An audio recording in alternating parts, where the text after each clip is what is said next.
ញ្ញាតគ្រប់ជំរាបសួរពុកម៉ែបងប្អូនចាដែលតែងតែនិយមតាមដានទស្សនាเพจក៏ដូចជា channel របស់នាងខ្ញុំចាថ្ងៃនេះធ្វើការបង្ហាញជាមួយនឹងប្រភេទឡានសាំយ៉ុងចាដែលទើបតែរៀបរួចមកគ្រឿងដែរពុកម៉ែបងប្អូនណាជាមួយនឹងឡានស្អាតចាស្លាកលេខ 2O ចា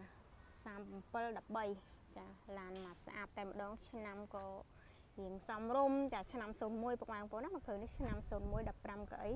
ការរៀបចំតុបតែងនៃអាយក្នុងក្រៅអីគឺអូខេមកកាផ្លេយកទៅគឺដឹងតែប្រើយកទៅគឺដឹងតែប្រកបអាជីវកម្មចាសម្រាប់5ដាប់កៅអីហើយពណ៌សពុកម៉ែបងប្អូនយកទៅគឺឆ្លើយតបគ្រប់តម្រូវការតែម្ដងងាយស្រួលក្នុងការប្រើប្រាស់ចាប្រើលក្ខណៈគ្រួសាររថតាក់ស៊ីភ្ញៀវទេសចរអីមួយសេតចាដាក់ជួលសាលាចារោងចក្រឬក៏ក្រុមហ៊ុនអីគឺមកស្អាតតែម្ដងចាជាពិសេសវាបានឆ្នាំ01ទៀតចាពណ៌សលៀតចាដាក់សាលាដាក់អីមកស្អាតយ៉ាន់កង់អីថ្មីពុកម៉ែបងប្អូនណាក្នុងក្រៅអី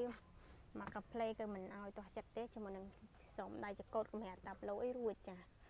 ដបូជាប្រភេទដបូ original ចាម៉ាស៊ីនត្រជាក់ម៉ាស៊ីនត្រជាក់រងាយ៉ាងនោះអីចាប់រួចហើយចាពុកពណ៌ទឹកដោះគោពុកម៉ែបងប្អូនណា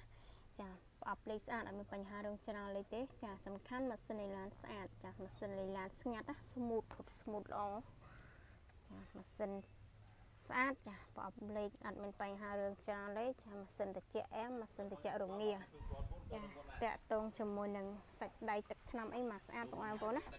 ក្នុងក្រៅអីមកកំភ្លេយកទៅគឺដឹងតែប្រើចាយកទៅគឺដឹងតែប្រកបអាជីវកម្មចាតាក់ទងជាមួយនឹងតម្លៃនៅក្រោមវីដេអូនេះស្រាប់ចាតម្លៃនេះដែរអាចចែកចចាមើលឡានជាក់ស្ដែងចែកតម្លៃបន្ថែមបានចាបាទមេសាក់ស៊ីរបស់គេស្ងួតត្រូវចាអត់មានបញ្ហារឿងជាពីជាអីទេពុកម៉ែបងប្អូនមើលត្រូវចាធ្វើតែឯកសារបើកចេញទៅតែម្ដងអត់ឲ្យចាំយូរទេចាយកទៅគឺដឹងតែប្រើចាយកទៅគឺដឹងតែប្រកបអាជីវកម្មចាតាក់ទងជាមួយនឹង15កៅអីពុកម៉ែបងប្អូនណា15កៅអីឆ្នាំ01អត់មានកន្លែងទាស់អត់មានកន្លែងទាស់ទេចាមកដឹងតែត្រូវចាមកគឺដឹងតែស្រឡាញ់ពេញចិត្តចាពេញខេតអីមកដឹងតែមិនខកជើងមិនខាតពេលពុកម៉ែបងប្អូនណាចាដឹងតែមិនខកជើងមិនខាតពេលទេយកទៅប្រើមួយដឹងមួយពីពិសេសខាងយើងមានឆ្នាំទៀតឆ្នាំពោះស្រួលប្រើស្រួលមើលស្រឡាញ់មួយណាស្រីមួយនឹងស្រឡាញ់មួយណាយកមួយនឹងហ្នឹងចាសាច់ដៃអីខឹង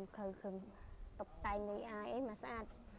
យកទៅគឺដឹងតែប្រើឆ្នាំ01 15កៅអីស្អាតចាឆ្នាំ01ចាឆ្នាំ95ក៏មានដែរពុកម៉ែបងប្អូនមកគ្រឿងនេះឆ្នាំ95សម្រាប់មកគ្រឿងក្រោយនេះឆ្នាំ00 9500ចាមានឆ្នាំ03ចាំពុកម៉ែបងប្អូនចាប់អារម្មណ៍ចាអាចចេញមកមើលដល់ឃ្លាំងតបានអរគុណច្រើនជម្រាបលាបាយបាយ